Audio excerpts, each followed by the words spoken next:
Welcome back to the Real News Network. I'm Paul Jay. Welcome back to Reality Asserts Itself. We're continuing our series of discussions about Venezuela. We've done the history up until the Chavez presidency, just after the 2002 coup. We're going to kind of switch gears a little bit now. Instead of going chronologically, we're going to ask some kind of overriding questions and look at the contemporary situation and how some of these problems and successes have developed. So the overriding question is going to be, what were the aims of the Bolivarian Revolution, led by Chavez? What has been achieved? And what hasn't been achieved, and try to dig into why. So now joining us again in the studio is Edgardo Lender. He's a sociologist and professor at the Central University of Venezuela. He was one of the main organizers of the World Social Forum 2006 that took place in Caracas. He's a well-known supporter and critic of the Venezuelan Revolution under former President Hugo Chavez. And he did his MA and PhD at Harvard. Before that, he did a degree in sociology at the Universidad Central de Venezuela. He normally is in Caracas, but today he's in Baltimore. So thanks for joining us again. Thanks, Paul. So let's start with the economy. Yep. And what especially the Chavez that's post-coup, and as he becomes increasingly radicalized, what were the aims of the Bolivarian Revolution? What was achieved, and what remains undone? Well, there's many ways in which you could think about the aims and what has been achieved. You could think of issues in terms of sort of broad conceptions of socialism and what type of socialism and what, or you could look at more sort of detailed situations and sort of impacts in different areas. So let's look at the impacts first. It's certainly true that a lot of things have changed over the last 15 years in Venezuela. There's state control over the oil industry, which there wasn't before, even though the oil industry was always, for the last decades, controlled by the state 100%. There has been social policies that have led to a very, very significant reduction of poverty and to greater degree of equality. Venezuela is not today an particularly equal society, but it's the least unequal in all of Latin America, which is the most unequal continent in the world. So that's not saying that much, but there has been a significant reduction of inequality. There has been a really significant transformation of popular political culture. And this is probably the most important thing that has happened over the last years. For most of the Venezuelan popular sectors, the political system was alien. It's something that they'd just given up hope on. They felt absolutely marginalized. They felt that they had no participation, no involvement, that the political system wasn't responding to their needs. And that has changed dramatically. People feel empowered. People feel like they can self-organize to get things done. They feel like they have a possibility of a say in their own lives. And that's huge. And that's really, I say, the most important thing that has happened over these years. The level of political participation and political organization in Venezuela can't compare with anything previously existing in Venezuela.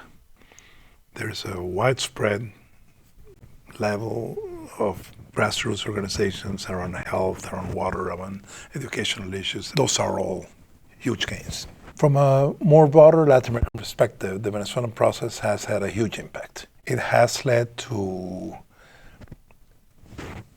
the possibility of challenging the United States, politically and geopolitically. It has led to a new relation of Cuba to the rest of Latin America. It has led to important things like Petrocaribe, for instance. Petrocaribe is an agreement between the Venezuelan government and most of the Caribbean and a few of the Central American governments in order to sell oil at subsidized prices for countries that are non-oil producers. And with the huge hikes in oil prices in the recent years, would have been living in a very dramatic situation. And thanks to Venezuelan oil prices and to very low interest credits for long periods, they have managed to keep their economies going. Venezuela has played a very important role in the creation of new mechanisms of integration, both political and economic integration in South America and in Latin America. UNASUR, the union of the South American states, was basically promoted by the Venezuelan government. In the case of CELAC, which is the Community of Latin American and Caribbean Countries, which is a new organization, which is an alternative to the Organization of American States, which includes basically all the countries except Canada and the United States. Venezuela has played a major role in the defeat of the Free Trade Association Treaty of the Americas, FTAA.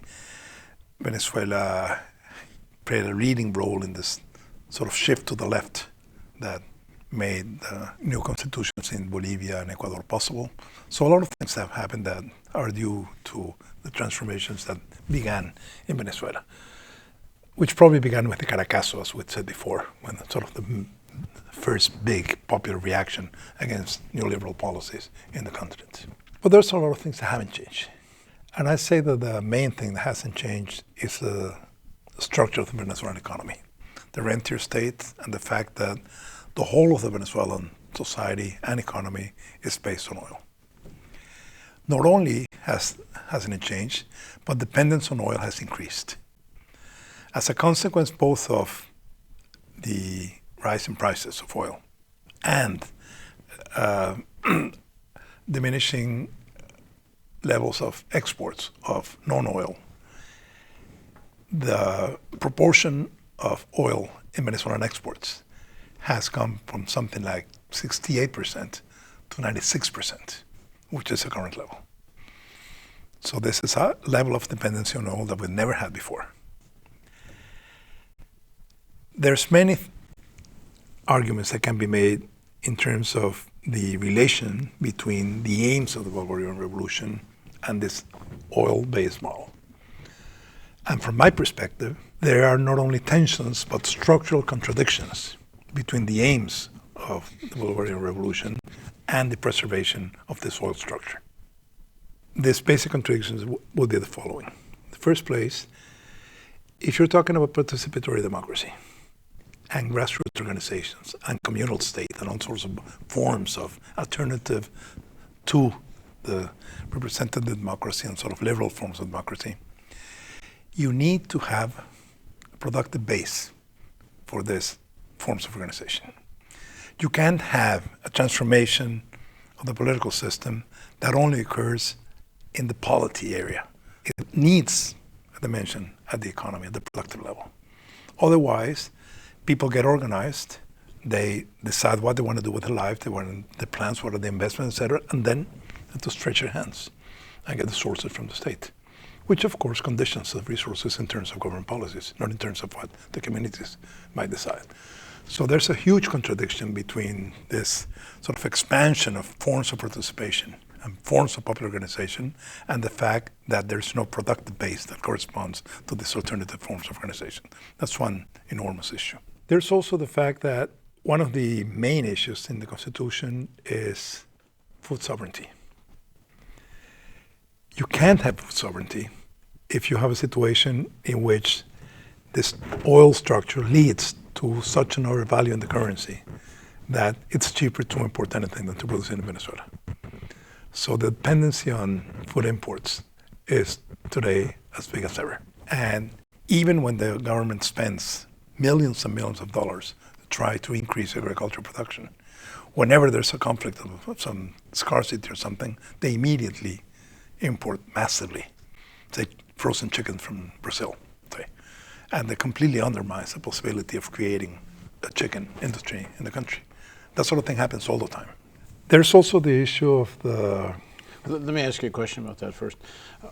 Why are they having so much trouble getting agriculture going? You would think the amount of revenue they had, instead of just subsidizing people in the barrios, you could create, co-ops and help fund them to do agriculture. And there's something doesn't compute here. Why they couldn't have gotten a more independent food supply by now? There's different reasons. There's a historical reason that has to do with oil again.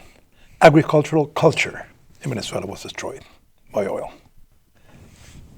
People who were former peasants migrated to the cities. In Venezuelan culture, agricultural production is sort of low grade in the social scale. People don't want to be in agriculture. On the other hand, the government has tried to implement several plans for agricultural production, but they always have been top-down. And agricultural production is always characterized by the fact that it's diverse. It's diverse because it's in different regions, different regional cultures, different products, different ecological niches. I mean, it has to be diverse. It has to come from below. The government decided some 10 years ago to create co-ops, for instance. Co-ops. Yeah, and it created something like 280,000 co-ops in a year. It was basically financing for people that just got a piece of paper and sort of filled it in, and this is a co-op, and they got financing.